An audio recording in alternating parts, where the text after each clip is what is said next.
Babat Tanah Leluhur.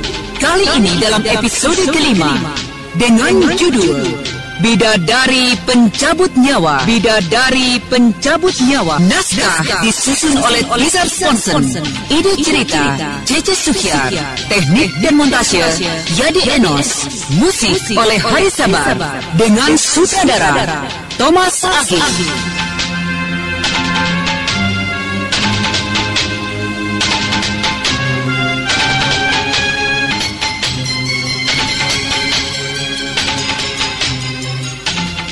Pada kisah yang lalu diceritakan, dalam keadaan kritis tukang kebun itu tak dapat menyembunyikan lagi penyamarannya. Ternyata tukang kebun itu adalah benar Mamang Kuraya, seperti yang diduga secara mati-matian oleh Raden Purbaya. Setelah berhasil mengusir Mayang Telasih dan Dika Hanggara, Mamang Kuraya menyatakan bahwa ia bersedia mengantarkan kemana saja Raden Purbaya akan pergi. Oh, benarkah demikian, Kek? Benarkah kakek bersedia mengantarkan saya pergi kemana saja? Iya, kemana saja cucu.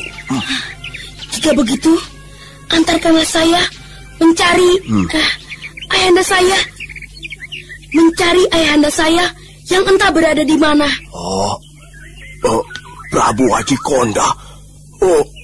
Apakah ayahandamu masih hidup, bocah? Entahlah, Kek. Tapi menurut Eyang Resi, ayahanda saya masih hidup. Utusannya menemukan padepokan Paman Sedawarna di Gunung Sawal dalam keadaan kosong. Oh, iya. Dan Eyang Resi berkesimpulan Paman Sedawarna menyingkir ke suatu tempat. Iya. Baiklah, jika demikian, marilah kita mencarinya, cucu. Kakek, mengapa jenggot yang dulu saya lihat panjang, kini hanya tinggal sedikit? Kenapa kakek mencukurnya? Apakah kakek sengaja berusaha menyembunyikan diri dan berusaha menyamarkan diri dengan tanpa jenggot dan capi yang lebar itu? Iya, kau cerdik, cucu. Sayang sekali jika kecerdikanmu itu tidak kita manfaatkan dalam perjalanan ini. Ayolah, coba kau keluarkan lagi jurus-jurus yang dulu pernah kuberikan padamu. Masih banyak kekurangannya di sana-sini. Malah jauh berkurang dari yang semula kau dapatkan. Ayo, coba tunjukkanlah, bocah. Ayo. Baiklah, Kek.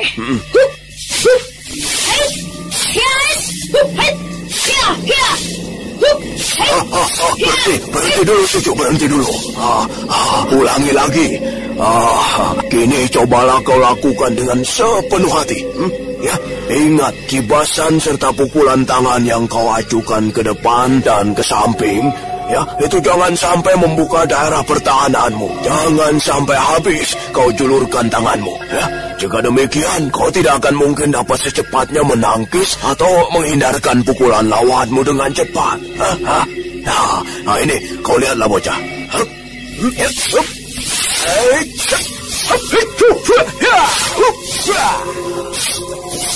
Nah, ayo, cobalah kau lakukan seperti yang kulakukan tadi. Ayo. Baik, Kek. Akan saya coba.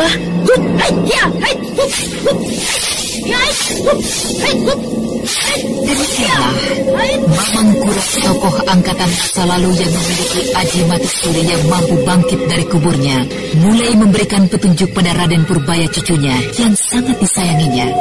Sejak dari pancuran 9 mata air dewa hingga ke Bukit Batu Larang. Iya. Sudah, cukup. Beristirahatlah dulu, cucuku. Hari sudah hampir senja. Kau beristirahatlah dulu. Baik, Kek. Duduklah dekat-dekat denganku, cucu.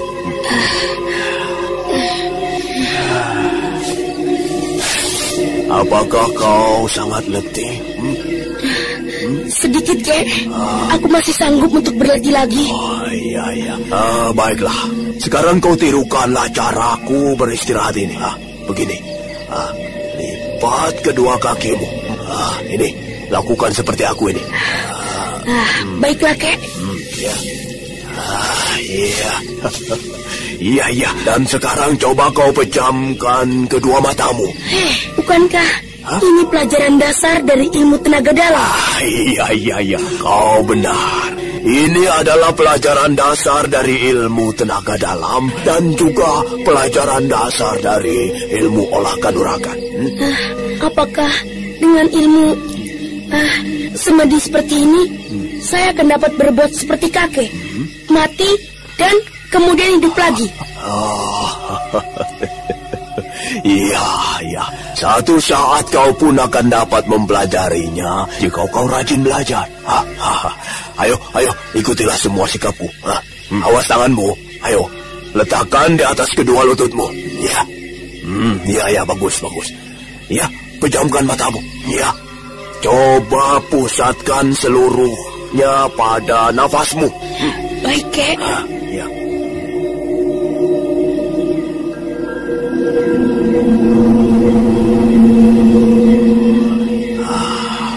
Sekarang cobalah kau tarik napasmu dalam-dalam dan kemudian secara perlahan-lahan kau hembuskan. Rasakanlah saat kau menghembuskan nafas itu. Rasakan udara yang mengandung tenaga. Udara yang sesungguhnya merupakan sumber kekuatan itu menjalari seluruh bagian tubuh. Ya, lakukanlah cucu. Ayo. Baiklah, Kek. Ya.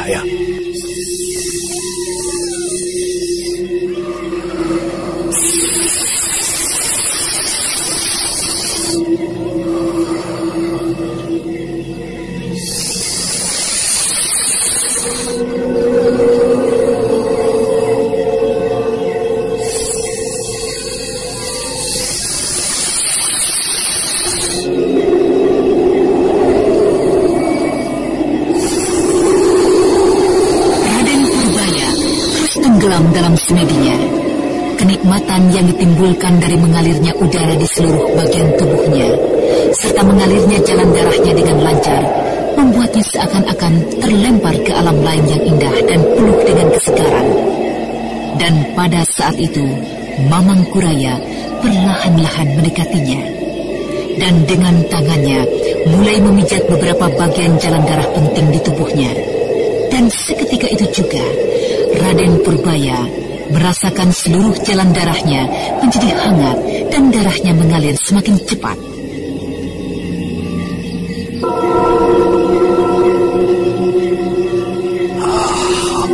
Cucuku, alirkanlah seluruh kekuatanmu yang ada ke seluruh bagian tubuhmu. Ayo. Baik, Kek.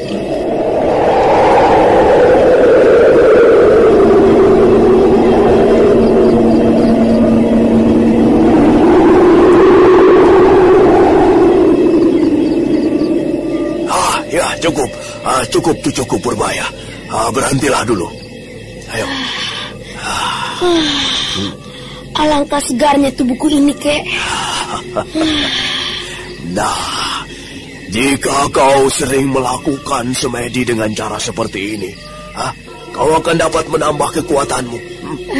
Tapi, bagaimanakah kekuatan itu bisa datang, Kek? Dan dari mana datangnya, Kek? Cucuku, napas yang kau tarik yang sesungguhnya adalah udara. Nah, itulah yang menjadi sumbernya. Iya, tapi bagaimana itu bisa terjadi, Kek? Oh, iya, baik. Dengarlah, ya. Udara yang masuk ke dalam tubuhmu itu, yang kemudian kau alirkan ke seluruh bagian tubuhmu, ya. Dan kemudian kau lakukan secara berulang-ulang, mengalir bersama darah secara perlahan-lahan, akan bersenyawa dengan inti dari kekuatan dalam, yang berada dalam darah manusia.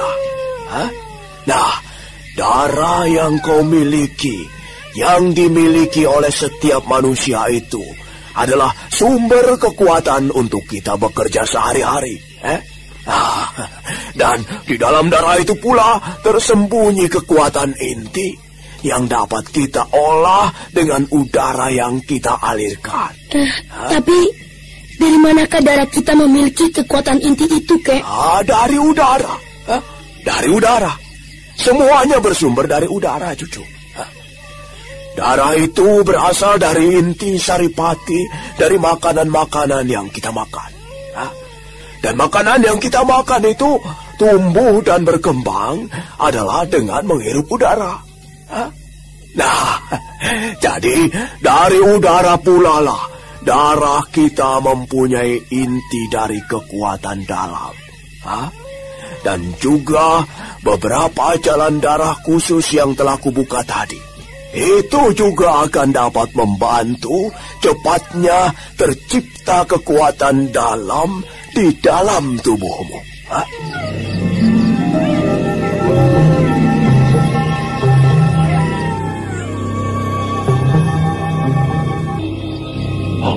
Awas, ada beberapa orang yang sedang menuju kemari. Ayo cepat sembunyi. Langit sudah mulai menjadi gelap, Kek. Kukira tanpa bersembunyi dalam semak yang rapat ini pun mereka tak akan melihat kita, Kek. Iya. Tapi apa salahnya jika berhati-hati? Itu, kau lihat mereka. Mereka datang dari sebelah sana itu. Dari arah kejauhan dan samar-samarnya cahaya keremangan, Raden Purbaya melihat sekelompok orang yang mendatangi ke arah yang hampir mendekatinya. Sejenak bocah kecil itu terpukau, dan dengan rasa penasaran yang tak dapat dikendalikannya, ia menggeser maju mendekat. Mau kemana kau bocah? Orang itu seperti ku kenal, Kek. Sudahlah, sebentar lagi dia juga akan lewat dan jauh dari sisi kita. Ayo diamlah di sini.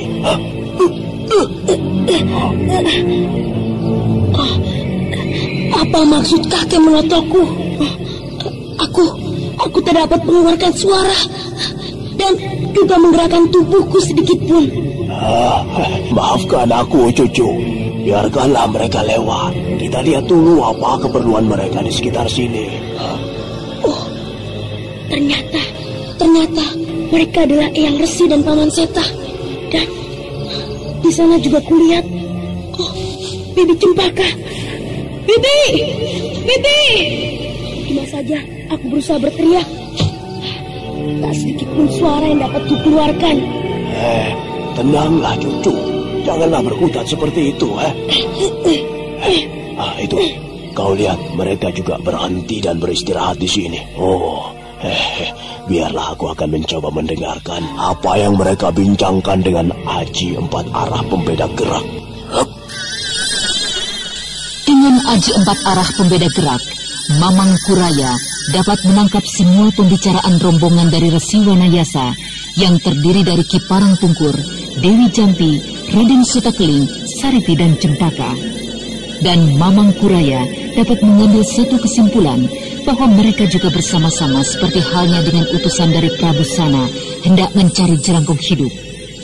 Dan beberapa saat kemudian, setelah cukup lama beristirahat, mereka melanjutkan perjalanannya kembali menuju hutan Cimalaka Hideng.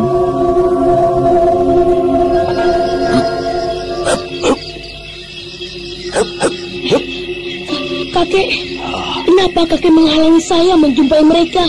Saya ingin sekali berjumpa dengan Bibi Cempaka. Bibi Cempaka? Siapa dia? Apakah wanita kecil itu? Benar, Kek. Dia adalah satu-satunya wanita yang sangat baik pada saya.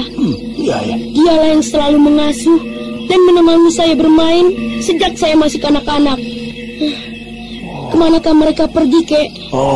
Mereka hendak menjumpai jerangkong hidup.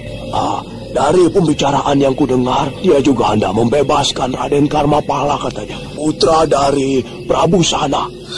Membebaskan Raden Karmapala? Bertemu dengan jerangkong hidup? Iya. Celaka. Kita harus mengikuti mereka, Kek. Aku khawatir mereka akan mendapat susah dari jerangkong hidup yang sangat kejam. Tidak. Mereka tidak akan mendapat susah. Justru kali ini jerangkong hiduplah yang akan mendapat susah. Jerangkong hidup mendapat susah? Cucu, mereka itu datang mencari jerangkong hidup. Dan lagi, utusan Galuh juga demikian. Aku yakin mereka akan segera bersamaan bertemu dengan jerangkong hidup. Dan pada saat itulah Jerangkong hidup akan menanggalkan gelar hidupnya dan menjadi Jerangkong mampus. Dia tidak mungkin mampu menghadapi sekian banyak tokoh-tokoh sakti sebanyak itu. Kek, jika demikian, kita harus menyaksikan pertempuran itu. Ya. Aku akan melihat mereka. Dan aku ingin bertemu dengan bibiku Cempaka. Ya, baiklah. Aku pun ingin menyaksikan pertempuran yang merupakan akhir dari hidup Jerangkong mampus. Ayo, marilah kita ikuti mereka. Ayo.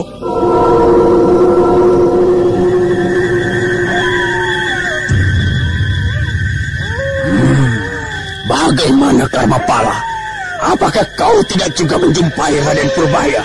Tidak, Guru. Saya yakin Purbaya telah pergi meninggalkan kita. Dia takut mendapat hukuman dari Guru karena dia telah melepaskan kuda setan yang sudah tertangkap dalam perangkap kita. Setan? Anak itu memang selalu mengacaukan rencanaku. Kuda setan telah lepas dari tanganku. Dan untuk itu, aku menjadi semakin terganggu. Aku tidak dapat lagi memusatkan pikiranku untuk meningkatkan ilmuku. Setan, anak setan. Tapi, apakah mungkin anak itu lari meninggalkan aku? Apakah mungkin anak itu takut padaku? Apakah kau sudah mencari secara baik di seluruh hutan ini? Di setiap lekuk lembah? Sudah, Guru. Semua sudut dari hutan ini sudah saya selidiki. Jika begitu, ayolah kita cari anak itu lebih jauh lagi di luar hutan ini. Di kota-kota, di sekitar hutan ini. Jika sudah bertemu, buatlah dia tak berdaya dan biarkan aku yang menyiksanya. Diam kau pengecut. Ayo kita pergi. Baik, Guru. Tunggu dulu, Pala. Agaknya ada sekelompok manusia yang mencari mati. Ada yang datang, Guru. Itu dia di sana. Paman Paki. Kau telah mengenalnya, Pala. Siapa mereka? Mereka adalah pengawal utama dari ayahandaku. Mereka tentu datang hendak mencariku.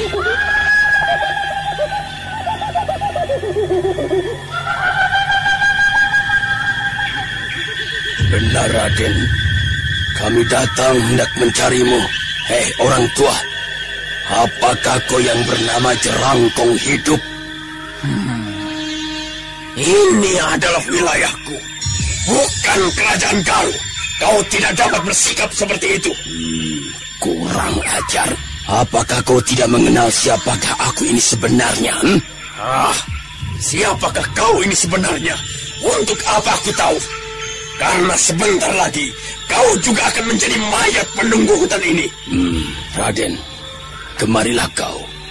Jauhilah orang itu. Paman semua, kembalilah. Katakan pada ayah, aku kelak akan kembali setelah berhasil menuntut ilmu pada guruku ini. Raden tidak boleh menuntut ilmu pada manusia iblis itu. Raden harus kembali pada ayahanda Raden. Tidak, aku tidak akan kembali sebelum aku menguasai ilmu pandaian yang tinggi yang kelak akan kugunakan untuk mengalahkan seluruh wilayah Jawa ini. Ya, tapi Raden... Sudahlah, Paman kembalilah. Aku telah dibuang oleh ayahanda. Aku mengerti. Ayahanda sudah tak sanggup lagi mengajarku. Ayahanda menjadi pusing kepala untuk mendidikku. Untuk itulah aku dibuang ke Padepokan Gua Larang. Raden salah mengerti. Ayahanda Raden... Cukup! Tinggalkanlah tempat ini jika kalian tidak ingin semua kubuat dan kujadikan penunggu hutan ini. Kau terlalu memandang rendah kepadaku, Jerangkong. Baiklah, kau hadapilah aku ini.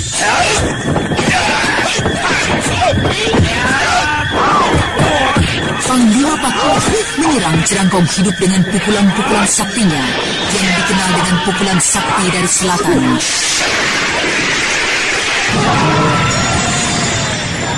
Tetapi baru saja beberapa jurus ia menghadapinya, telah dirasakan tekanan-tekanan berat yang mengalir susul-menyusul. Untuk itu, Panglima Pakih segera menghentakkan tenaga dan terus memainkan ilmu andalannya.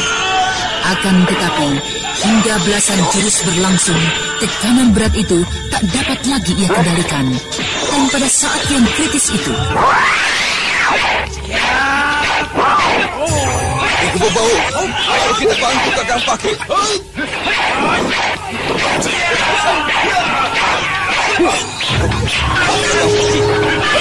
Ini luar biasa sekali. Aku terpaksa membantumu.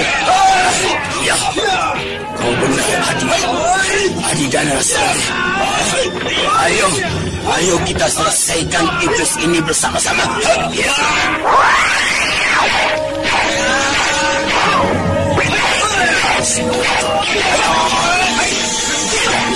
Dari 3 orang seperti kami masih saja dapat melakukan tekanan-tekanan.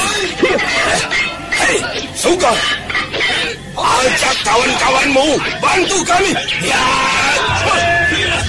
Panglima Pakih yang mulai menyadari dengan siapa ia berhadapan segera memerintahkan para perwira utamanya.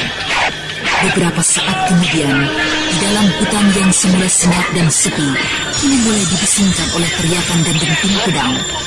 7 orang utusan yang ditugaskan oleh Prabu Sana untuk membebaskan putranya berjuang menghadapi tokoh Mahasakti dan Mahaganas. Setan, kalian semua membuat aku repot dan sibuk. Baiklah, sekarang kau rasakanlah ini. Senjata rahasia kelelawar terbangku.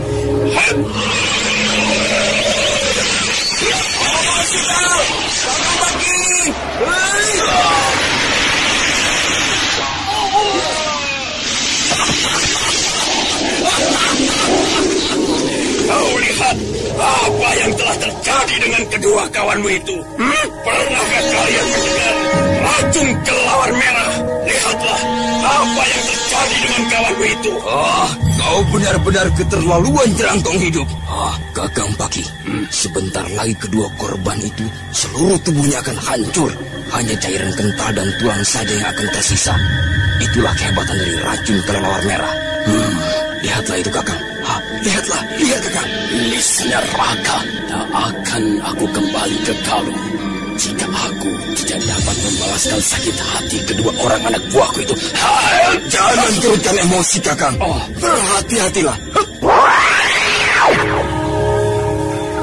Tunggu, Kakang Murid. Kau Jampi. Untuk apa kau datang kemari? Apakah kau juga ingin mencari mati? Keterlaluan. Kau semakin lama semakin keterlaluan, Kakang Murid. Jangan sebut-sebut lagi nama itu, perempuan hina. Perempuan tidak tahu malu. Iya, Kakang Murid. Masa laluku adalah masa lalu seorang perempuan yang tidak tahu malu. Bahkan hingga kini pun aku dapat kau katakan manusia dan wanita tidak tahu malu. Aku masih juga mencintaimu yang sudah menjadi iblis dan setan penghuni neraka. Tapi walau bagaimana besarnya cintaku, aku tetap tidak ingin tanah Pasundan kembali bergolak dengan ulah dan kekejamanmu, Kakang. Aku rela kau mati, Kakang Puri. Kau datang dengan Wanayasa dan pengemis hina itu.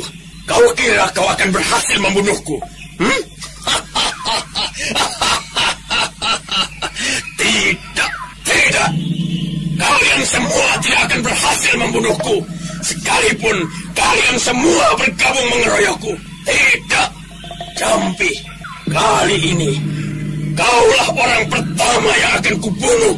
Kau akan kubunuh agar mulutmu yang ceriwis dan kotor itu tidak dapat lagi bercerita tentang perihal diriku. Kau kira aku belum menyampaikan semua itu tentang laki-laki ahli obat dari pantai selatan, murid dari Ki Poho Sugala yang memiliki kepala besar? Kau salah, Jerangkong Hidup. Sebentar lagi seluruh tanah Pasundan akan diramaikan oleh cerita itu. Wanita hina,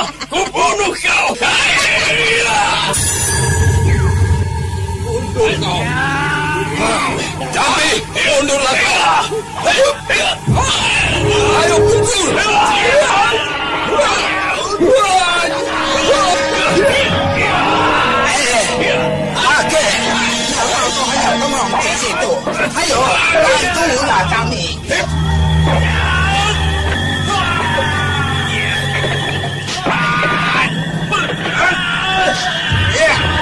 Kau tunggulah di sini, Cempaka.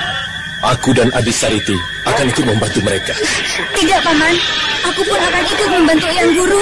Kau tunggulah di sini, Cempaka. Kau belum lagi siap dalam pertempuran seperti ini. Lihatlah itu. Agaknya inilah kesempatan kita untuk menyelesaikan Durjana Tanah Pasundan. Baiklah. Ya, aku memang anak kecil, anak bodoh yang belum dapat membantu Yang Guru. Kau adalah anak yang pintar dan manis. Ayolah Sariti, kita bantu mereka. Pertempuran kembali berkecamuk. Sehebat-hebatnya Jerangkong hidup, tetapi menghadapi keroyokan dari belasan jago-jago kelas 1 dari Tanah Pasundan mulai nampak terdesak. Dan lagi kelihatan, Jerangkong hidup bertempur dengan ledakan emosi yang sudah tidak terkendalikan. Kata-kata Dewi Jampi membuat darahnya seakan-akan menggelegak. Dadanya serasa sesak. Dan iblis Mahasakti ini tak dapat lagi menahan amukan dari musuh-musuhnya. Sampai suatu ketika, Panglima Pakisulu yang menjadi sakit hati melihat anak buahnya hancur di hadapannya, melancarkan serangannya ke arah dada Jerangkong hidup.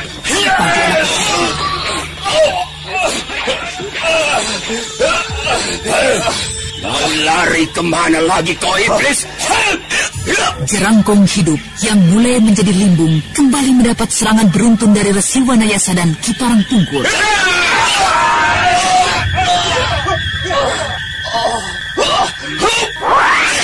Jangan biarkan dia melarikan diri. Ayo, kejar terus. Sejak pertama pertempuran itu berlangsung, dua pasang mata memperhatikan pertempuran itu hampir tanpa berkedip. Dan ketika Jerangkong hidup lari menyelamatkan diri, Raden Purbaya yang saat itu bersama dengan Mamang Kuraya menjadi gelisah. Kenapa denganmu, Purbaya? Kenapa kau menjadi gelisah seperti itu? Entahlah, Kek. Aku tak tahan melihat Jerangkong hidup terlempar berkali-kali oleh pukulan para tokoh yang mengeroyoknya. Oh, kau mengasihaninya, ha? Entahlah, Kek. Hidup sekian lama bersamanya membuat aku tiba-tiba menjadi tidak sampai hati melihatnya tersiksa, dikejar-kejar oleh orang yang berniat membunuhnya. Oh, kenapa bisa begitu, bocah? Bukankah dia adalah tokoh majahat? Iya, dia tokoh majahat. Tapi selama ini dia bersikap baik padaku. Kekerasan yang selama ini dilakukan padaku adalah karena rasa sukanya padaku, karena ingin memiliki diriku dan menjadikan aku murid kesayangannya. Apakah kau menginginkan aku menolongnya? Jika kakek dapat, tolonglah. Mudah-mudahan setelah ini ia akan menjadi sadar dan merubah semua kelakuannya. Ya. Jika demikian kau tunggulah di sini, ya. Aku akan mencoba menyelamatkannya, ya. Yuk.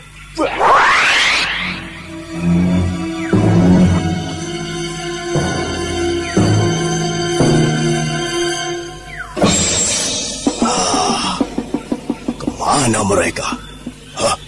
Sebentar saja sudah tidak kelihatan lagi. Apakah mereka sudah berhasil menemukannya? Tapi mustahil. Ini adalah hutan Cimalaka Hideng, tempat persembunyiannya. Tentu ia akan dapat menyelamatkan diri dari kejaran musuh-musuhnya. Itu di depan sana, kulihat banyak orang yang sedang melompat ke sana kemari. Aku melihatnya tadi, dia melompat ke sana. Ayo Pungkur, cari ke sebelah sana. Celaka. Seluruh tubuhku habis terpukul oleh mereka. Itu suara mereka sedang menuju kemari. Aku harus menyembunyikan diriku ke tempat yang lebih rimbun di sana itu. Aku sudah tidak mempunyai kekuatan lagi untuk melarikan diri. Anak, kemarilah. aku akan mencoba menolongmu. Siapakah kau? Mengapa kau mengenakan topeng? Sudahlah. Tidak usah kau mengetahui siapa aku. Jika kau mau bunuhlah aku. Janganlah mempermainkan aku. Mereka mendengar suaramu itu, Kisanak. Diamlah. Setelah menotok jalan darah Jerangkong Hidup, laki-laki bertopeng yang sesungguhnya adalah Mamang Kuraya melesat cepat meninggalkan para pengejarnya, rombongan Resi Wanayasa dan utusan dari Galuh. Seta, kenapa kau ikut mengejar? Lalu di mana Cempaka? Di tempat tadi, Eyang. Cempaka menunggu di sana. Oh, celaka. Kau jagalah anak itu. Biarlah aku bersama dengan Ki Pungkur, Jampi dan utusan Galuh itu. Kau kembalilah cepat. Oh iya, ayo kau juga Sariti. Temani Seta kakakmu, ayo. Baik, Guru. Baik.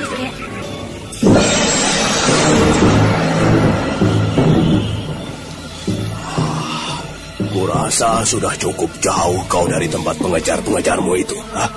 Dan aku telah melarikanmu agak menyilang dari arah larimu tadi. Kukira mereka tidak akan menjumpaimu di tempat ini. Nah, kau beristirahatlah di sini. Biarkanlah Karmapala dibawa oleh orang-orang Galuh itu. Dan janganlah tampakkan lagi dirimu. Tinggalkanlah nafsu-nafsu gila dan angkara murkamu. Siapakah kau ini sesungguhnya? Kukira itu tidak perlu kau ketahui. Nah, selamat tinggal Jerangkong Hidup. Tunggu. Apakah engkau Mamang Kuraya? Mamang Kuraya? Siapa itu? Sudahlah, terima kasih Kisanak. Jika kau tidak mau memberitahukan siapa dirimu, bagaimana aku dapat membalaskan semua kebaikanmu ini? Tinggalkanlah semua keangkara murkaanmu.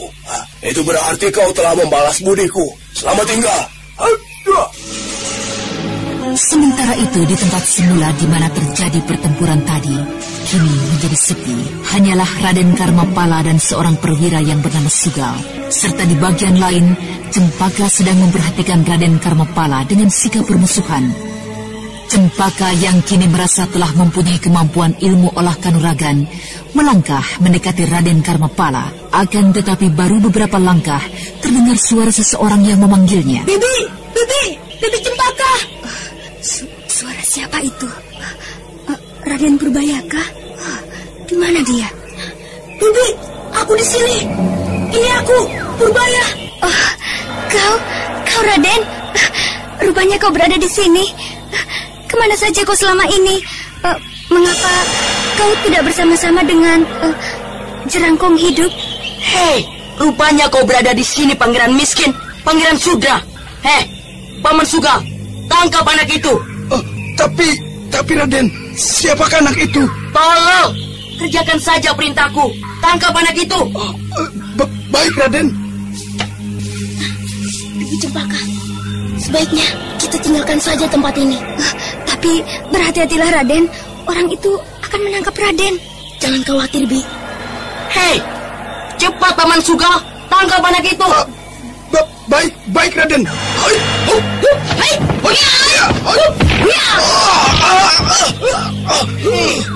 Mengapa kau bodoh sekali, Paman? Hanya 2 gebrakan saja, kau dilempar oleh anak kecil itu. Baiklah, akan segera aku lemparkan anak itu, Raden. Aku kurang berhati-hati tadi. Mampus kau manusia kerbau. Ya!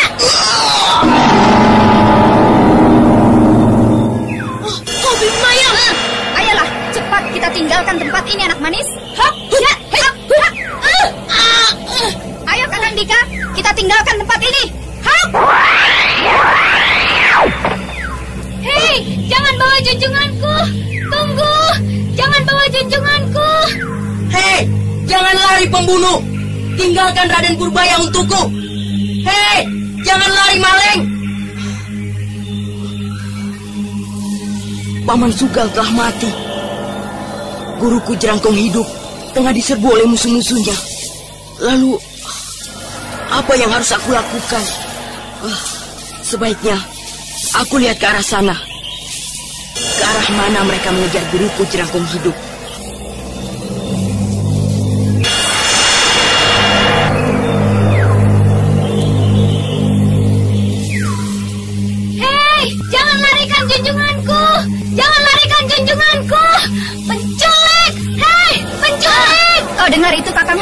Kau jemputlah anak gadis kecil itu. Siapa tahu anak itu akan berguna bagi kita. Baiklah, aku akan mengambilnya. Hei, jangan larikan junjunganku! Jangan larikan junjunganku! Berhenti menculik! Tunggu!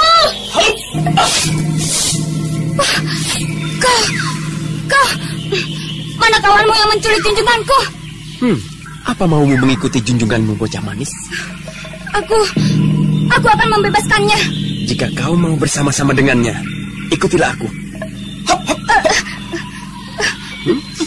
Mau apa kau? Lepaskan tutukanmu ini. Lepaskan. Bocah manis, jika kau masih saja berteriak-teriak, aku akan melemparmu ke jurang curam di depan sana. Tapi jika kau mau berdiam diri, aku akan memberikan kesempatan padamu untuk berjumpa dengan junjunganmu. Baiklah, ajaklah aku segera menjumpainya. Nah, begitu. Bukankah itu lebih baik? Mau apa kau? Mau apa kau memondongku? Lepaskan aku. Sudah kukatakan tenang. Kita akan melanjutkan perjalanan ini dengan berlari cepat.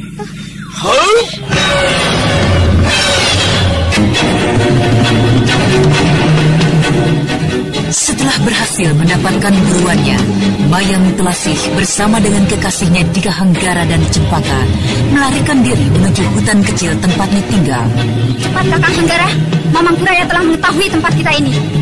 Ambil barang-barang yang penting, kita tinggalkan tempat ini segera. Baik adik Mayang, jangan lupa kitab selendang saktimu adik Mayang. Ya, cepatlah Kakang. Raden, bagaimana keadaanmu, Bibi Cempaka? Apakah kau tidak apa-apa? Tidak, Raden. Hanya seluruh tubuh Bibi tidak dapat digerakkan lagi. Syukurlah jika kau tidak apa-apa. Kasihan sekali kau, Bibi Cempaka. Sudahlah, Raden. Bibi tidak apa-apa. Jangan memikirkan Bibi. Keadaan Bibi selama ini baik-baik saja bersama dengan Eyang Guru dan Kakang Seta. Ayolah, Kakang Hanggara. Iya, aku sudah siap adik Mayang. Kemana kita pergi? Sejauh-jauhnya. Kita pergi ke arah selatan. Ayo, kemenakanku yang manis. Hop! Angkat gadis cilik itu, Hanggara. Kita segera berangkat. Baik adik Mayang. Hop!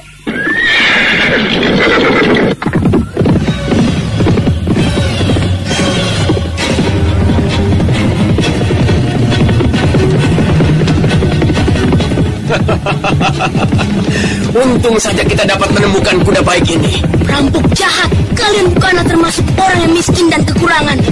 Kenapa kalian tidak menggantikan kuda ini dengan kekayaan yang kalian miliki, dengan uang kalian? Kami tidak sempat untuk melakukan itu, bocah. Kami cukup mendorongnya jatuh dari kudanya dan kemudian melompat naik. Adik Mayang, walaupun tidak terlalu jauh, kukira tempat ini cukup tersembunyi. Ya, itu. Kita ke sana itu. Di sana ada sebuah gua yang cukup besar untuk dapat kita masuki. Oh! Nah, istirahatlah kau di situ. Hop. Nah, kau juga boleh turun dari pondonganku. Hop, hop. Raden, Kita dalam bahaya, Bi. Tenanglah. Purbaya, sekarang mulailah kau tunjukkan padaku ilmu dan aji yang kau dapat dari Jerangkong Hidup dan Mamang Kuraya kakekmu. Baiklah. Tapi, apakah harus di tempat terbuka seperti ini? Di sini suasananya sepi sekali. Kau tidak perlu khawatir akan ada yang melihatnya. Kakang Hanggara, kau menjauhlah sedikit ke sana. Dan bawa juga anak itu. Jaga baik-baik, jangan sampai lepas. Baiklah adik Mayang. Ayolah, kau ikut aku ke sana anak manis. Pergilah dulu ke sana, Bi. Aku tidak apa-apa di sini. Iya, baiklah Raden. Berhati-hatilah. Nah, kemenakanku yang manis, coba sekarang kau tunjukkanlah padaku. Kau dapat menunjukkan padaku satu persatu semua yang kau dapat dari mereka. Dari kedua gurumu itu, Jerangkong Hidup dan Mamang Kuraya. Kau tidak akan menjadi rugi. Untuk semua kebaikanmu itu, aku pun pasti akan memberikan imbalannya. Ilmu-ilmu dan aji andalanku padamu. Kau lihatlah ini, Bibi Mayang. Hup, hup, ya. Hup, hup. Hei, tunggu dulu bocah. bukan begitu caranya. Aku akan mengingat gerakanmu. Karena itu kau lakukanlah gerakan itu secara perlahan-lahan. Baiklah. Hup, hia, hait, hia. Raden Purbaya yang melihat tak ada pilihan lain mulai membuka rahasia gerak dari jurus-jurus terpilih dari Jerangkung Hidup. Akan tetapi bocah cerdik ini berusaha membuang-buang waktu. Dia mengajar dan memperagakan geraknya secara tidak sempurna. Hai, hup, hia. Tunggu dulu bocah. Kau adalah bocah kecil yang sangat aku suka. Tapi jika kau memperdaya aku, kau akan segera merasakan akibatnya. Anak gadis itu, yang aku tahu kau pasti sangat menyukainya, akan aku sayat-sayat mukanya. Aku tidak boleh memperdaya iblis wanita ini. Semoga saja Kaki datang menolongku. Aku akan mencoba memperlambat pemberian jurus-jurus ini. Nah, coba kau ulangi sekali lagi kemenakanku yang manis. Baiklah, Bibi Mayang. Hup, hait, hup, hia, hup, hait, hup, hup. Apa yang harus kita lakukan, Sariti? Kita langsung saja merebutnya, Kakang Seta. Tidak mungkin, Sariti. Tidak mungkin. Kita bukannya menghadapi seorang tokoh yang mempunyai jiwa kesatria, tapi manusia licik yang biadabnya tiada tara. Mungkin Cempaka yang jauh dari jangkauan si Kumbang Madu dapat kita selamatkan, tapi Purbaya yang terlalu dekat dengan Mayang Telasi tak mungkin kita selamatkan. Untuk apa Kakang menyelamatkan dan memikirkan anak itu? Bukankah dia adalah seorang bocah yang jahat, murid dari Jerangkung Hidup, dan anak itu pula yang telah menyelamatkan Mayang Telasi dari tahanan kelompokku? Adik Sariti, kukira dugaan kita semua tidak benar. Coba kau lihat, Mayang Telasi justru menekan anak itu sejak tadi. Dan lagi anak itu sudah tidak lagi bersama-sama dengan Jerangkung Hidup. Itu berarti dia tidak menyukai Jerangkung Hidup dan melarikan diri. Tapi dari mana Kakang tahu dia sudah tidak bersama-sama dengan Jerangkung Hidup? Sedangkan dia tiba-tiba saja berada di hutan ini, berada tak jauh dari tempat Jerangkung Hidup. Aku mengetahui semua itu dari Nenek Jampi. Dialah yang melihat bahwa Raden Purbaya telah tidak bersama-sama lagi dengan Jerangkung Hidup. Dan juga tempat persembunyiannya kami ketahui dari pengamatan kekuatan gaibnya. Apakah tadi kau tidak menyaksikan di samping Jerangkung Hidup? Hanya ada Raden Karmapala. Kita tidak melihat Raden Purbaya di dekatnya. Lalu, apa yang harus kita lakukan sekarang, Kakang? Apakah kita akan menunggu terus dari siang tadi? Dan sekarang hari telah mulai senja. Sampai besok, dan terus besoknya lagi, besoknya lagi. Shh, jangan terlalu keras bicara, adik Sariti. Mereka mempunyai telinga. Siapa yang bilang mereka tidak mempunyai telinga? Kita tunggu saja, adik Sariti. Kita pasti akan mempunyai kesempatan itu. Bersabarlah.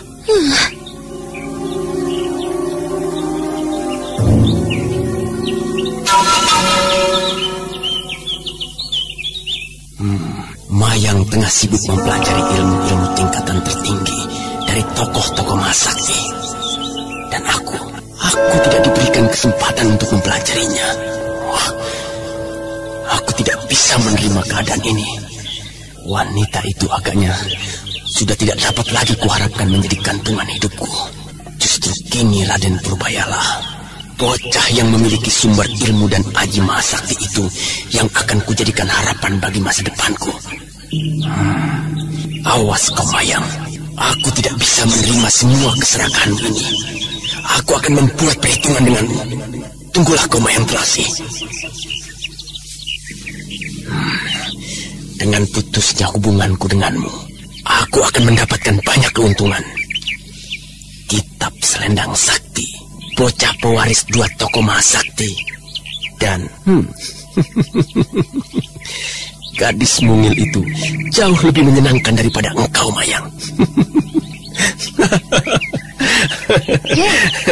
Ada apa engkau tertawa, Paman? Oh, tidak apa-apa. Aku hanya sedang mengagumi kehebatanmu. Kau seorang gadis kecil, memiliki ketabahan yang hebat, memiliki kesetiaan pada junjunganmu, juga memiliki kepandaian, dan juga memiliki kecantikan yang tidak membosankan siapapun yang melihatnya. Paman pasti berbohong. Berbohong? Iya, berbohong. Jika itu yang Paman rasakan, kenapa Paman justru tadi tertawa? Pasti lain di mulut, lain di hati. Kau terlalu cerdik untuk anak seumur ini, bocah manis.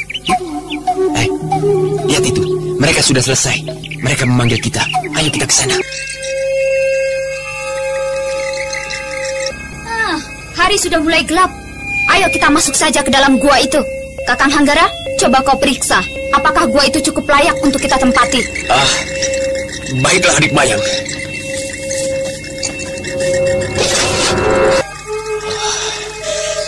Cukup sudah, Mayang Iblis.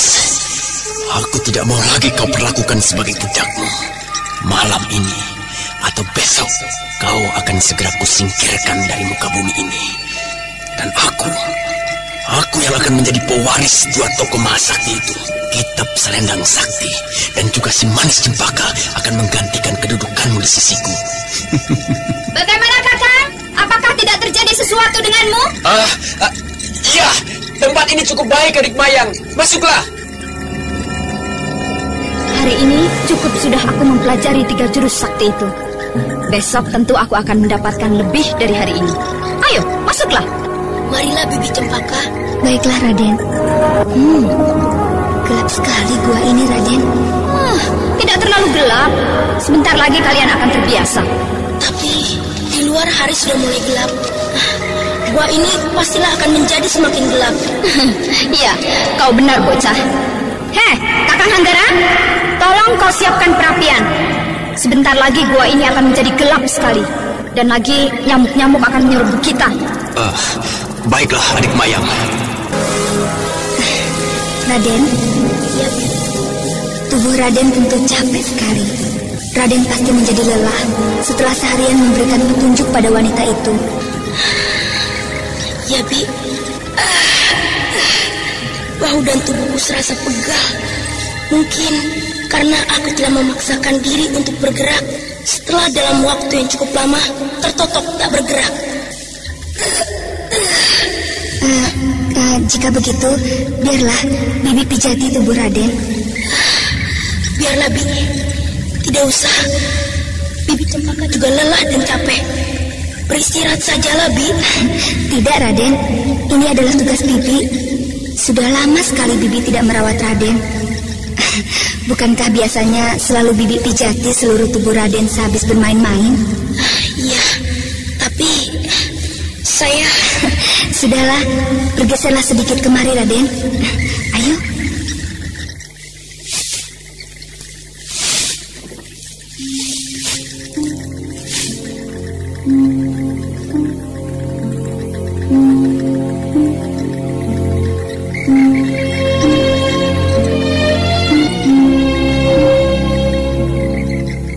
Selama berada dalam istana Karangsedana, Raden Purbaya menerima segala perhatian dari Cempaka maupun dayang-dayang yang lain sebagai hal yang biasa, sebagai satu keharusan.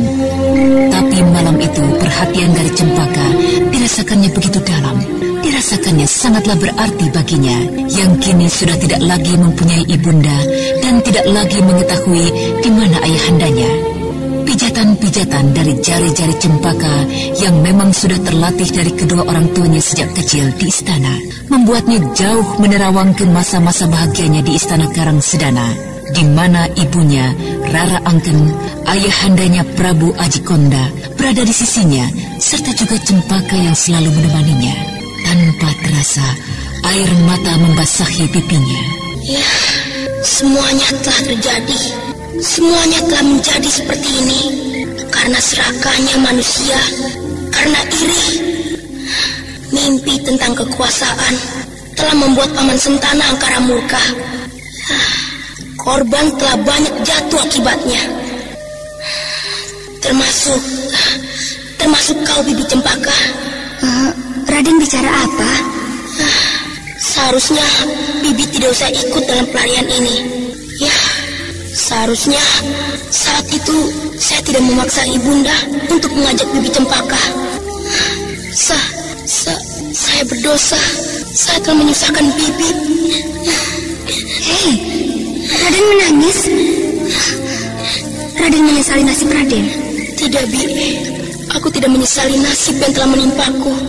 Aku kini telah merasa menjadi seorang laki-laki. Tapi aku menjadi sedih memikirkan mereka yang menjadi korban kebiadaban Paman Sentana. Seluruh rakyat Karangsedana, ayahanda, ibunda, dan juga engkau, Bibi Cempaka.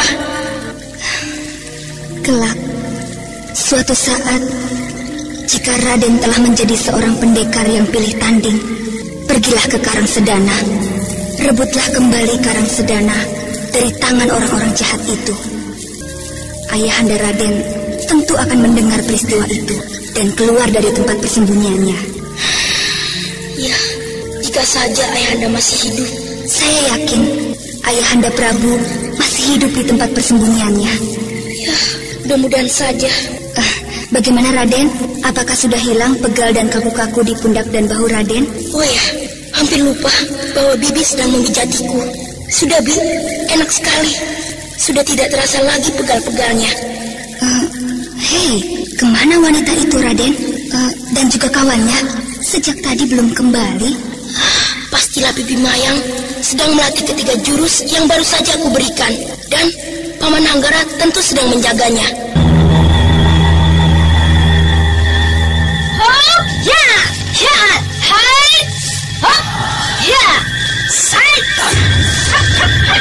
Kembali aku dijadikan penjaganya, dijadikan musuhnya, dijadikan tawanannya. Selama ini apa perlakuannya padaku? Apa yang dilakukannya padaku?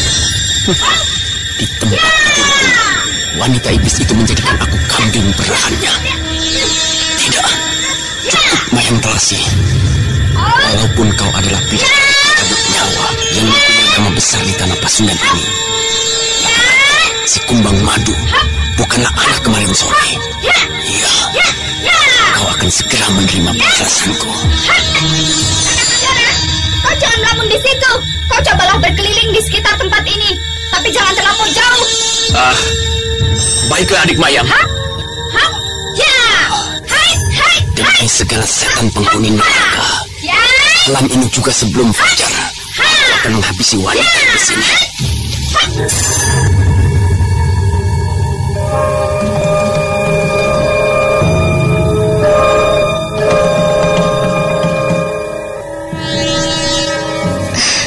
Mereka belum juga kembali, Raden.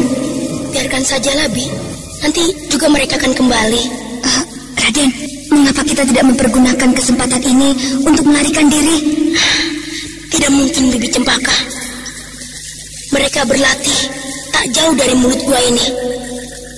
Kita akan dapat dilihat olehnya begitu kita tiba di mulut gua. Biarlah kita lihat kesempatan yang lebih baik. Mereka adalah orang-orang yang amat kejam. Orang-orang yang tidak mengenal arti perkemanusiaan. Bibi Cempaka dapat celaka nanti. Entah bagaimana lagi dengan Jerangkung Hidup. Apakah wanita ini kalah seramnya dibandingkan dengan Jerangkung Hidup? Keduanya hampir tidak berbeda kekejamannya. Bibi Cempaka, apakah Bibi Antingwulan dan anggota Ning Sewu lainnya masih bersikap bermusuhan padaku? Masih saja membenciku? Katakanlah, Bi, apakah mereka masih mendendam padaku karena aku telah berbuat keji membunuh kakek Mamangkuraya? Iya, Raden. Mereka masih menduga Raden membunuh kakek itu. Tapi Bibi yakin Raden tidak melakukan hal itu. Bukankah demikian, Raden? Tidak, Bi. Tanganku inilah yang memang telah membunuhnya. Ya, dengan tangan kananku ini. Tangan ini, aku telah melempar senjata rahasia yang beracun itu. Dengan tangan ini, Bi. Tapi semua itu kulakukan atas perintah Jerangkung Hidup. Aku telah diperdayanya, Bi. Aku tidak tahu bahwa itu adalah senjata beracun. Ternyata benar dugaan Bibi. Raden adalah seorang yang memiliki pribudi tinggi. Bibi telah mengenal Raden lama sekali. Karena itu, Bibi yakin Raden tidak akan melakukan hal itu. Nanti, jika aku bertemu dengan Eyang Guru dan paman-paman serta Bibi Wulan dari Ning Sewu, akan kukatakan bahwa kakek Mamangku Raya tidak mati. Dia telah kujumpai dan telah kembali padaku. Jadi kakek Mamangku Raya tidak mati? Alangkah gembiranya Eyang Wanayasa, karena Eyang sejak semula tidak percaya bahwa Raden adalah seorang yang jahat, bahwa Raden terpengaruh oleh sikap dan cara hidup Jerangkong Hidup. Itu mereka telah kembali, Bib. Kaukah itu kemenakanku yang manis? Kau belum juga tidur? Belum, Bibi Mayang. Tidurlah, hari sudah hampir tengah malam. Ya, aku memang baru ingin tidur. Bibi tidurlah. Kita memerlukan tenaga untuk esok hari. Siapa tahu kita mendapatkan kesempatan itu. Baiklah, Raden.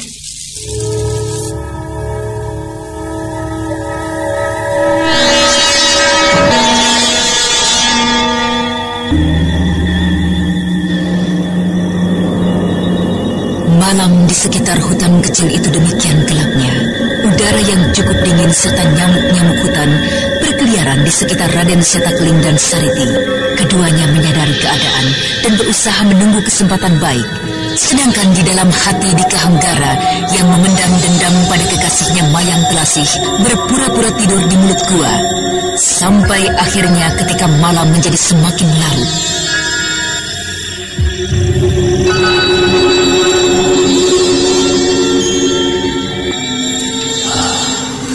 Sudah cukup lama aku menunggu. Desah nafas yang teratur yang telah ku kenal sejak lama menandakan iblis wanita itu sudah nyenyak tidurnya. Saat inilah kesempatanku. Perapian itu sudah semakin mengecil. Biarlah, aku akan memanfaatkan keremangan cahaya perapian itu untuk menghabisi nyawa iblis wanita ini. Selamat tinggal, Mayang. Sampai bertemu di neraka nanti. Mampus kau wanita iblis.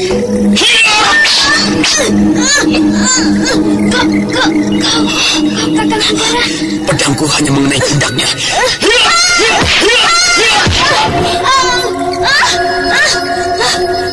Tusukan dari Dika Hanggara sempat dielakkan sedikit, sehingga pedang yang semula diayunkan mengarah dada berubah arahnya menancap di pundak kanan. Dika Hanggara yang melihat kegagalannya segera menyusulkan serangan-serangan mautnya dengan kedua kepalan tangannya. Apa yang terjadi? Raden! Raden! Aku di sini, Bi. Maafkan aku, adik Mayang. Kau sudah keterlaluan sekali akhir-akhir ini padaku.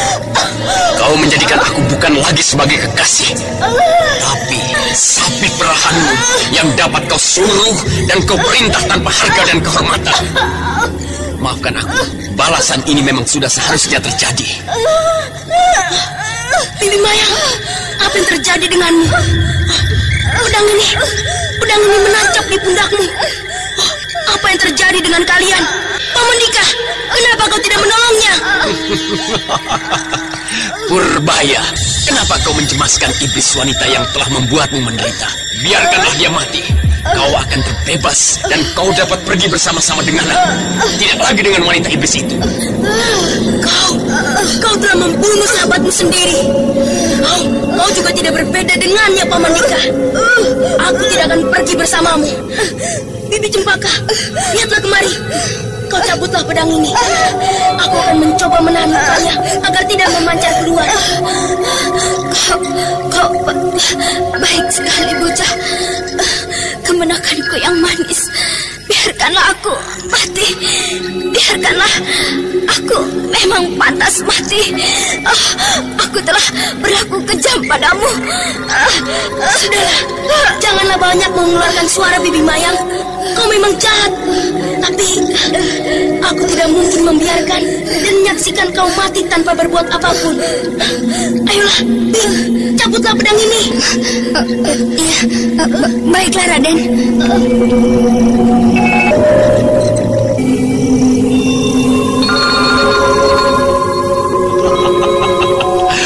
Percuma kau menolongnya, bocah. Luka itu cukup dalam, dan pukulanku yang mengenai dadanya tidak mungkin dapat kau sembuhkan. Hati-hati, Bi. Terus. Jangan ragu. Tarik, Bi. Aku akan menekan lukanya ini agar darahnya tidak memancar keluar.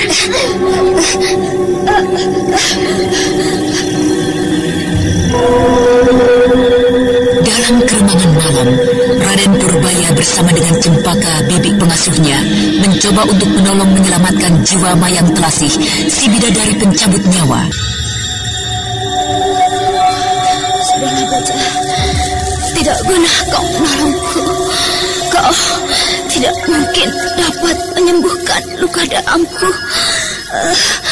Hukuman ini memang sudah sepantasnya aku terima.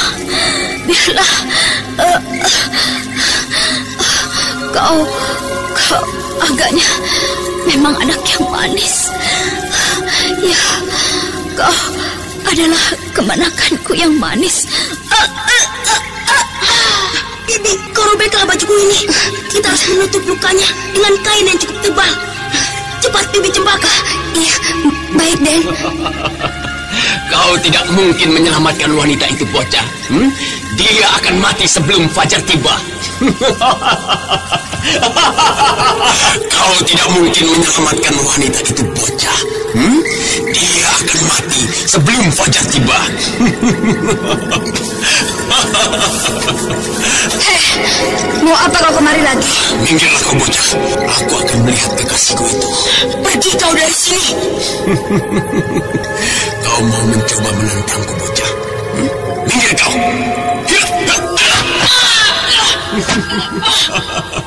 Apa kepentinganmu dengan wanita yang di sini? Biarkan saja ia mati di tempat ini. Mayang, adikku manis, maafkan aku, Mayang. Aku terpaksa membuatmu jadi seperti ini. Di mana kau sembunyikan kitab itu, Mayang? Kitab selendang sakti itu. Jangan sentuh tubuhku. Jangan sentuh tubuhku. Ini dia. Agaknya kau sembunyikan dalam buntalan kecil di pinggang. Lepaskan kitab itu milikku. Lepaskan.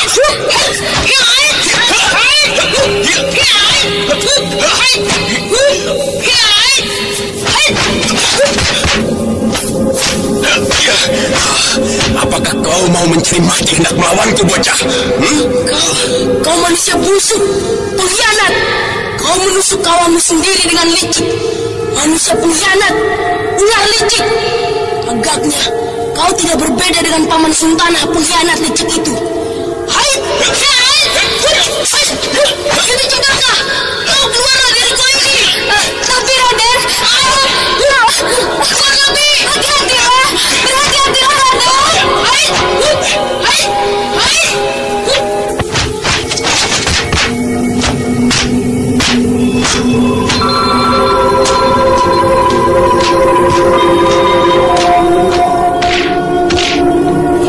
Dewata!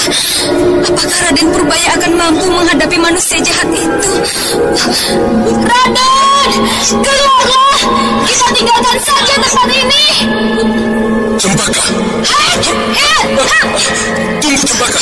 Ini aku, pamanmu! Oh, Paman Seta, cepat! Paman tolong Raden Purbaya! Tolong cepat, Paman! Dia sedang bertempur dengan laki-laki itu! Oh, baiklah. Kau tunggulah di sini, Sariti. Jaga Cempaka. Aku akan melihat ke dalam.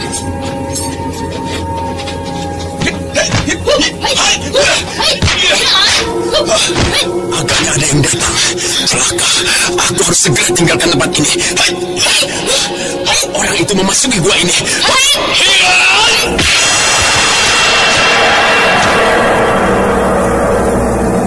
Di Kahanggara, si Kumbang Madu yang merasa keadaannya terjepit di dalam gua segera saja mempercepat serangannya, dan sesaat kemudian dia telah berhasil menguasai Raden Purbaya. Berhenti! Jangan maju lagi! Jika kau membuat gerakan yang mencurigakan diriku, anak ini akan kubuat tidak bernyawa lagi. Mundur! aku lewat dengan selamat. Paman Seta, mundurlah. Jangan sampai membuat Raden Purbaya celaka. Mundur dan biarkan aku lewat. Silakan kau keluar, Kumbang Madu. Kami tidak akan mengganggumu. Tapi kuharap tinggalkanlah Raden Purbaya setelah kau berhasil tinggalkan tempat ini.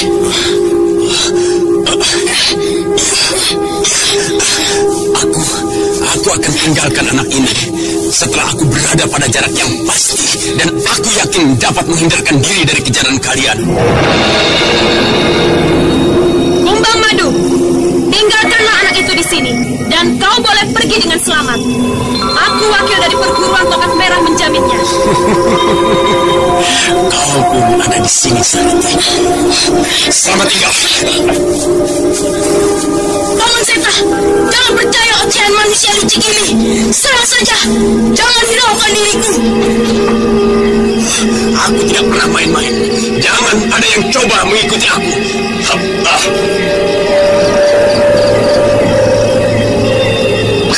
Paman, jangan biarkan orang jahat itu membawa lari junjunganku. Ikuti dia, Paman Seta. Bagaimana, Sariti? Kita kejar orang itu. Biar kau kupondong saja, Cempaka. Ayo, Kakang Seta. Hei, tunggu dulu, Paman Seta. Bibi Sariti. Di dalam gua itu ada Bibi Mayang. Iya, dia ada di sana. Ayo, Kang. Kita berikan hajaran pada iblis wanita itu. Tapi Bibi, dia terluka amat parah. Hah? Siapa yang telah melukainya? Cepatlah, tolong Bibi. Raden Purbaya sudah melakukan pertolongan pertama, tapi terhenti oleh ulah si Kumbang Madu. Kakang Seta, kau kejarlah si Kumbang Madu. Biarlah aku yang mengurus iblis wanita itu. Baiklah, adik Sariti. Berhati-hatilah. Ayo, kita lihat keadaannya.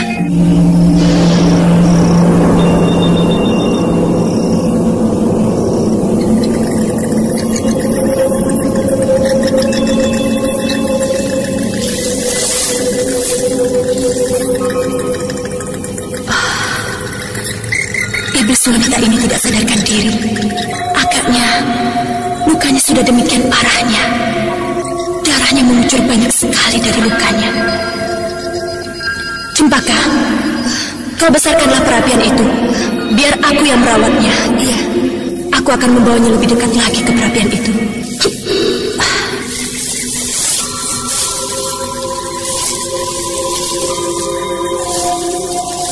Aku harus menghentikan jalan darahnya.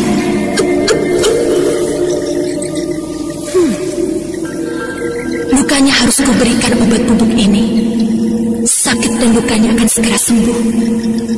Tapi kenapa dengan Cempaka, coba ambilkan kayu dengan apinya ke dekat sini. Baik, Bibi Sariti. Ini Bi. Hei, agaknya dia juga mendapat luka dalam di sekitar dadanya dan pinggang. Aku akan mencoba menyalurkan tenaga dalamku ke tubuhnya, agar luka dalamnya dapat kukurangi rasa sakitnya dan darah yang mati dan mengental dapat keluar. Tapi aku harus menyadarkan dulu wanita ini.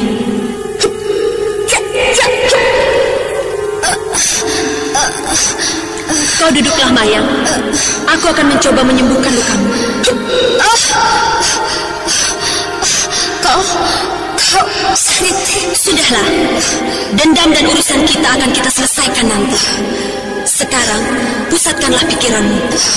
Aku akan mencoba menyalurkan tenagaku. Bersiaplah.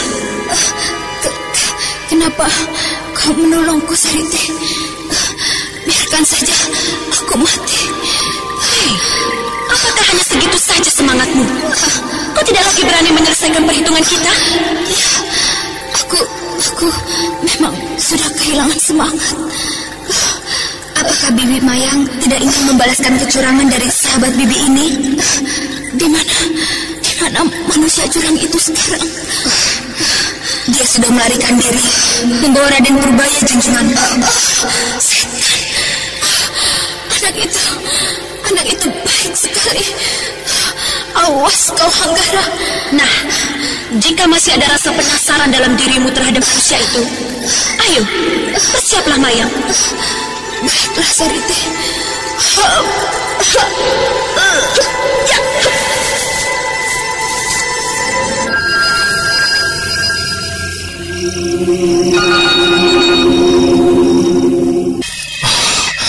Kelihatannya dia sedang kebingungan. Apa yang sedang kau lakukan, manusia licik? Kau, anak itu, bocah itu baru saja hilang dari tanganku. Dia lenyap begitu saja setelah tanganku terasa kesemutan. Setan! Iya, atau barangkali kakek tua itu yang mengambil cucunya. Jangan kau bermain sandiwara, manusia licik. Tunjukkan cepat bocah itu sebelum aku bertindak keras kepadamu. Seta Keling, walaupun kau adalah orang pertama dari kelompok Ningsewu, aku tidak menjadi gentar menghadapimu jika hanya seorang diri. Kau benar-benar tidak mau mengatakan di mana anak itu? Aku tidak tahu. Anak itu tiba-tiba saja telah ditelan iblis hutan ini. Jika kau masih penasaran, ayo, bukalah seranganmu. Baiklah, kau memang ingin kupaksa bicara agaknya.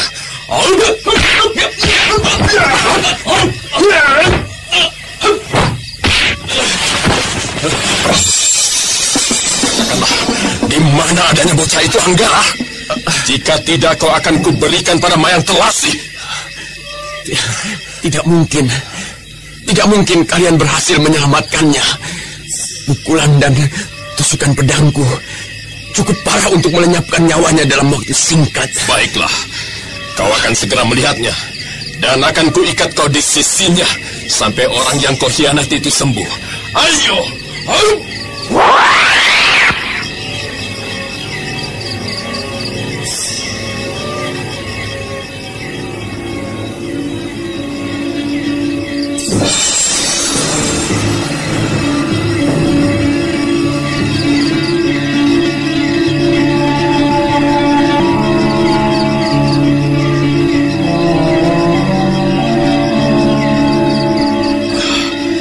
Adik Sariti, ini aku datang.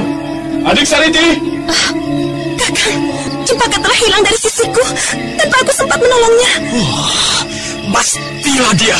Ya, dia yang pasti telah mengambilnya. Ya, pasti dia. Hei, pemuda licik, siapa yang kau maksudkan itu? Jerangkong hidup? Siapa lagi jika bukan kakeknya, Mamang Kuraya? Bukankah kakek Mamang Kuraya sudah mati? Kau janganlah mendustaiku. Siapa yang kurang kerjaan main dusta-dustaan? Kau tanyakanlah pada kekasihku jika ia masih dapat berbicara. Aku menyaksikannya berdua dengannya. Aku sendiri pernah berdoa di depan kuburnya. Dan adikku Mayang yang menguburkannya. Kau berani mendustai aku? Jika kau tidak percaya, tanyakanlah pada Mayang Telasi. Baiklah, ayo Kakang Seta. Kukira untuk pertanyaan itu saja kita tidak mengganggu semedinya.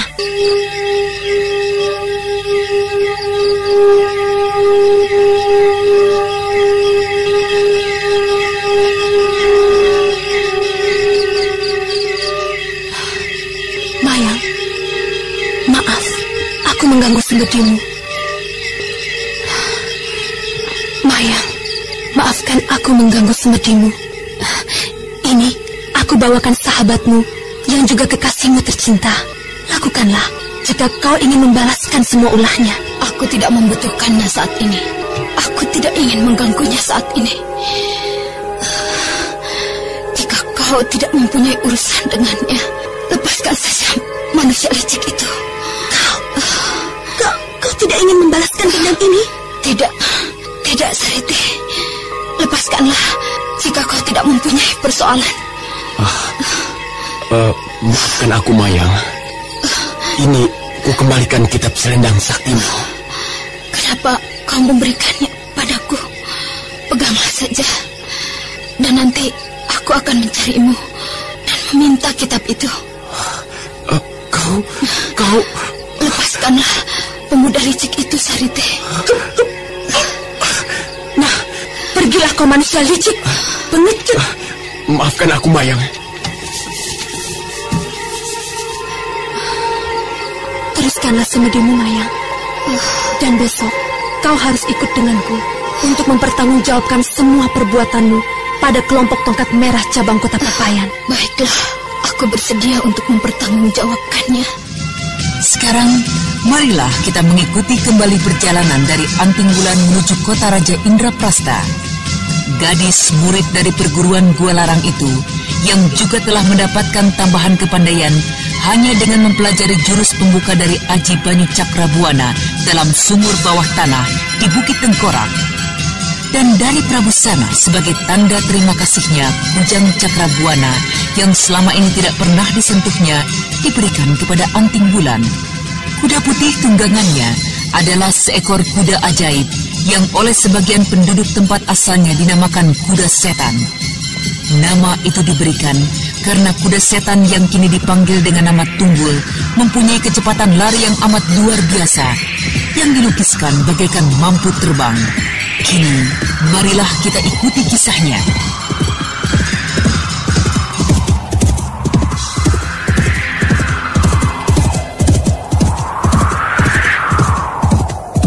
Kurangilah larimu, Tunggul. Di depan kita sudah nampak persawahan. Sebentar lagi kita akan memasuki desa. Kecepatan larimu nanti akan menimbulkan keributan, dan aku akan mendapatkan kerepotan karenanya. Hup!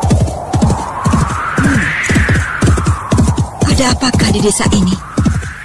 Kelihatannya akan ada keramaian. Banyak penduduk yang berbondong-bondong membawa bermacam-macam keperluan untuk suatu pesta. Janur-janur, pisang, hewan-hewan untuk dipotong. Mungkin pesta perkawinan seorang kepala desa atau pesta adat desa ini. Ayo Tunggul, perlambat lagi larimu. Desa itu sudah di muka kita. Itu ada sebuah warung. Aku dapat beristirahat sambil mengisi perutku yang mulai merintih minta diisi.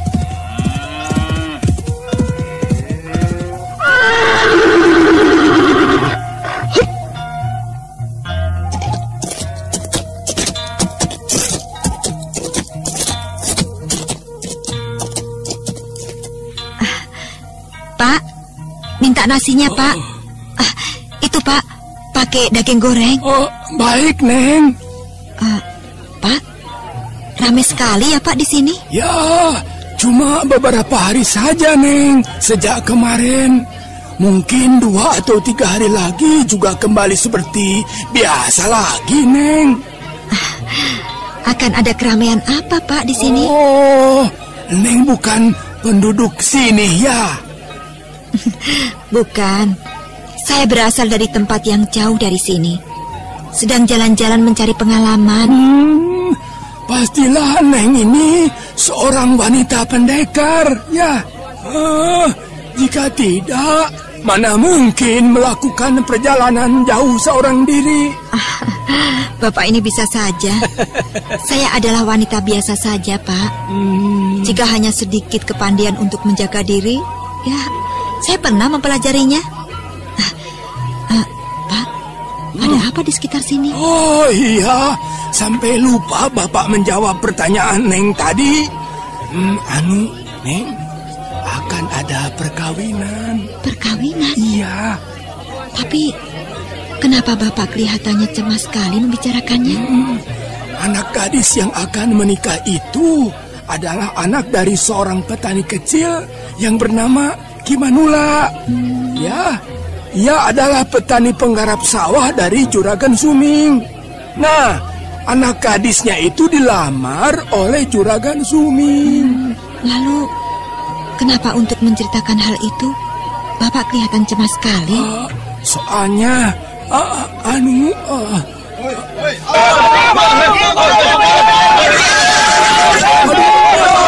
anak itu mengamuk lagi. Siapakah dia, Pak? Pandu. Kasihan sekali anak itu. Pergi kalian anjing-anjing penjaga Juragan Suming. Tinggalkan desa ini, atau akan kupenggal kepala kalian. Iya.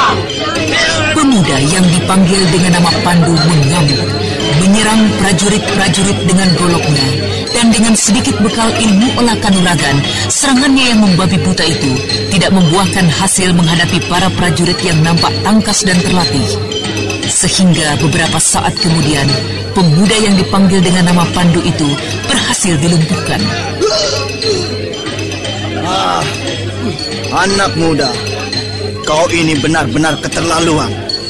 Berani mencari mati ya? Menentang kami para prajurit Indraprasta begitu? Kasihan sekali pemuda itu. Apakah salahnya? Aku akan mencoba menolongnya. Tapi siapa itu yang menuju ke arahnya? Agaknya orang itu adalah pimpinan pengawal.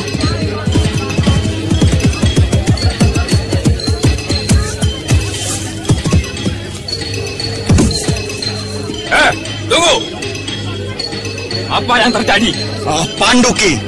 Pandu kembali membuat ulah dengan mengacung-acungkan golok ini dan ingin membunuh kita, para prajurit Indraprasta di desa ini. Benarkah demikian, Pandu? Ya. Aku akan membunuh dan mengusir kalian, anjing-anjing penjaga Juragan Suming. Kau keterlaluan sekali, anak muda. Aku bertugas di sini atas perintah atasanku untuk mengamankan desa ini, menjaga ketentraman perkawinan Juragan Suming. Sekali lagi, aku maafkan perbuatanmu ini. Tapi, jika kau mengganggu ketentraman desa ini lagi, aku akan menahanmu dan mengirimmu ke kota raja. Cepat, tinggalkan tempat ini. Baik. Aku akan kembali lagi. Tunggulah pembalasanku. Awas kalian! Hei, kalian ini mau apa? Mengapa berkumpul di sini? Ayo bubar! Pergi dari sini cepat! Tunggu dulu! Dengarlah, aku ingin bicara dengan kalian. Kami mengharapkan agar kalian semua jangan sampai terhasut oleh Pandu untuk melakukan tindakan-tindakan yang melanggar aturan yang telah dibuat kepala desa kalian di sini. Dan kami mengharapkan agar kalian mau menyampaikan pada kami jika mendengar ada yang hendak melakukan gerakan yang dapat menimbulkan kekacauan serta kerusuhan di desa ini. Di desa kalian sendiri.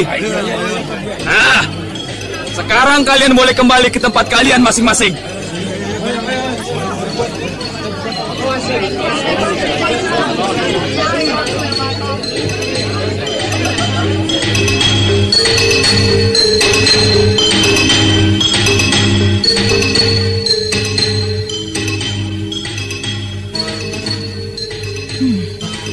Pak, itukah pemuda yang menjadi kekasih calon pengantin yang Bapak ceritakan tadi? Benar, Neng. Itu nasinya tidak dihabiskan, Neng. Iya, Pak. Sampai lupa. Iya. Keasikan melihat kejadian tadi.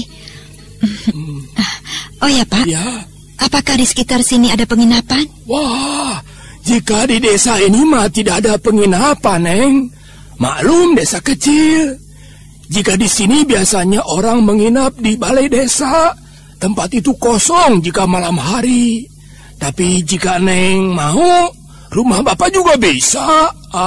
Neng bisa tidur di sini. Bapak masih punya kamar satu yang kosong. Dan halaman belakang, itu halaman rumah Bapak begitu cukup luas. Kuda Neng dapat ditaruh di situ. Iya, baiklah Pak. Terima kasih banyak-banyak. Ya. Saya akan beristirahat di sini malam ini. Bagus atuh Neng. Jadi Bapak bisa ngobrol-ngobrol, tidak bengong seperti biasanya. Si Encos mah tidak bisa diajak bicara banyak-banyak. Anak goblok. Mana lagi itu anak? Hei, Encos! Encos! Aduh, orang sedang jualan dia kok malah main ke sana kamari. Itu dia si Encos. Hei, Encos! Siapkan dan bersihkan kamar Bapak yang satu. Ada tamu yang akan menginap di sini nanti malam ya, Encos. Baik, Pak.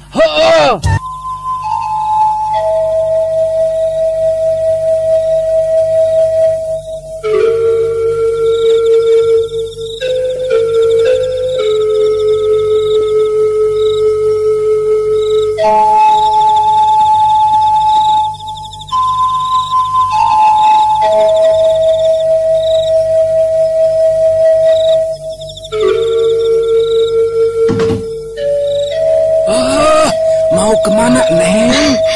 Malam-malam seperti ini, kelihatannya desa ini justru sedang ramai, Pak. Saya ingin melihat keramaian itu sebentar. Nanti kita kembali dan berbincang-bincang. Oh iya, ngobrol begitu. Iya, ngobrol, Pak. Iya. Kita ngobrol hingga jauh malam. Oh iya, orang seperti Bapak mah, jika sudah selesai, ya tutup warung. Ya sudah, enaknya ngelonjor seperti ini, ngobrol-ngobrol dan ini isap kawung. Iya, Pak. Iya. Kita ngobrol-ngobrol setelah saya keliling desa ini, ya, Iya, Pak. iya, Neng. Hati-hatilah ya, Nak, ya. Iya, Pak. Saya berangkat, Pak.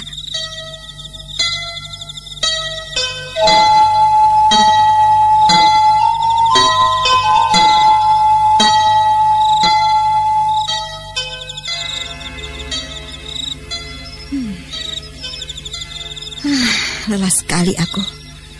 Setelah berkuda seharian, dan lagi aku belum begitu terbiasa membawa si tunggul kuda yang baru kudapat itu. Segar sekali berjalan-jalan santai di desa ini. Yang terang itu, kukira adalah rumah dari calon pengantin Juragan Suming. Penasaran aku. Akan kulihat suasana di rumah tersebut. Akan kulihat wanita pengkhianat cinta itu. Kasihan sekali Pandu. Pemuda itu pastilah hancur hatinya. Iya, aku akan mengintai dari atap rumahnya itu. Aku tidak bisa mendekat lagi. Mereka tentu akan mencurigai aku. Karena aku adalah orang asing di desa ini. Oh ya, aku akan melompat dari pohon ke pohon hingga tiba di atap rumah calon pengantin itu.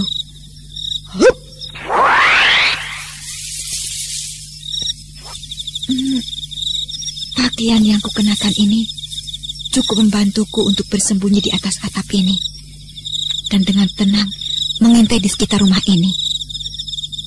Oh, banyak pemuda-pemuda yang sedang sibuk membantu menyiapkan untuk keperluan pesta. Aku akan mencoba mencari di mana calon pengantin itu ditempatkan.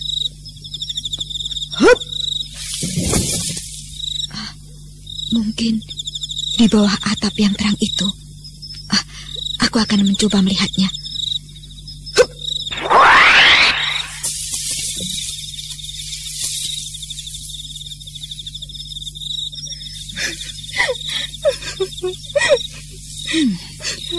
Aku mendengar suara tangis di bawah atap ini. Akan ku coba menyibak atap ini.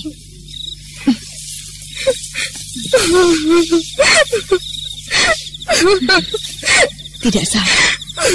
Pastilah satu di antara dua wanita itu adalah calon pengantinnya. Aku akan mencoba mendengarkan pembicaraan keduanya. Sudahlah, Las.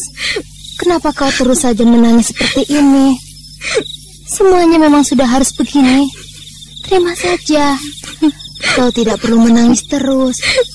Pandu agaknya memang sudah bukan jodohmu. Dewata telah menentukan Juragan Suming sebagai suamimu. Tapi bagaimana mungkin aku dapat hidup dan berdampingan sepanjang hari dengan orang yang tidak aku cintai, Min?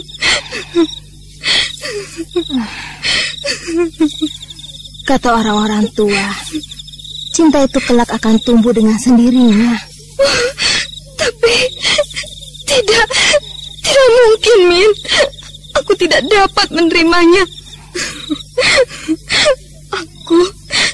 Aku lebih baik mati daripada harus selamanya bersama dengan laki-laki tua hidung belang itu, Min.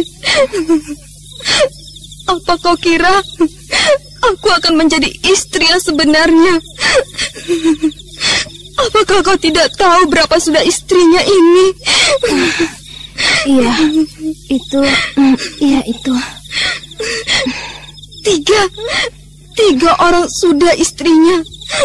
Dan aku hendak dijadikan istrinya yang keempat. Tidak, aku tidak mau menikah dengan Juragan Suming. Sekalipun aku dijadikan istri pertamanya. Aku telah berjanji untuk hidup bersama Kang Pandu. Aku tidak akan mengkhianatinya, Min. Tidak.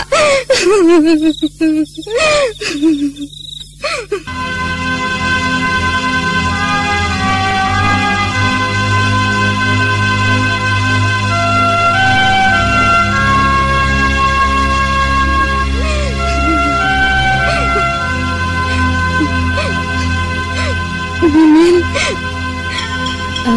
Iya, Las. Di mana sekarang Kang Pandu berada? Dan bagaimana dengan keadaannya, Min?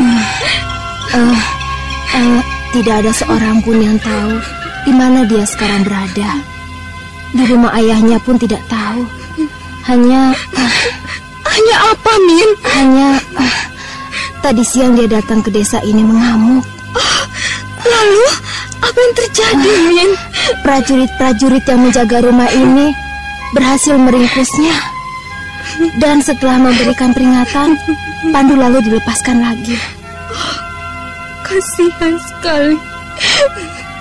Kasihan sekali Kakang Pandu. Sudahlah, Lalas.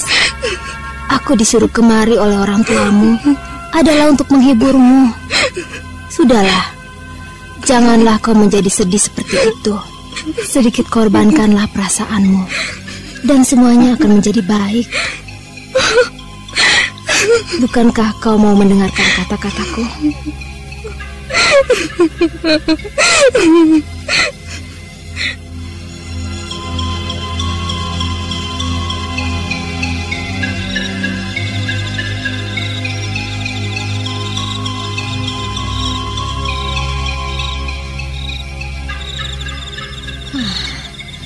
Kasihan sekali gadis itu. Cinta yang telah saling terikat, tapi tidak juga dapat kesampaian. Sudahlah. Itu lampu di rumah pemilik warung itu masih menyala. Agaknya ia masih menungguku.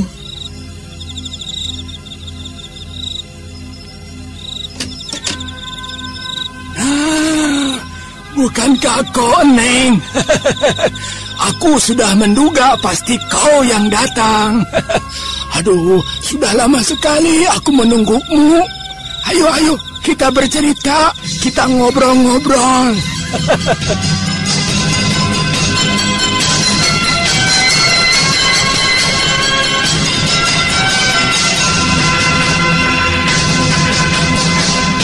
Anting Wulan kembali ke tempat pemilik warung di mana dia menginap. Dan pikirannya dipenuhi dengan bermacam-macam persoalan setelah melihat keadaan calon pengantin dari Juragan Suming. Ternyata kakang seperguruan yang dicintainya. Dan juga tentang nasib dari gadis desa itu sendiri. Nah, para pendengar sekalian, bagaimanakah kelanjutan dari kisah calon pengantin dari Juragan Suming? Dan bagaimana pula pengalaman menarik dari Anting Wulan di desa tersebut? Dan bagaimanakah dengan Raden Sakapalwaguna yang sedang menuju Kalicagak? Untuk mengetahui jawabannya, ikutilah kisah Babat Tanah Leluhur ini dalam episode kelima, Bidadari Pencabut Nyawa. Sampai jumpa.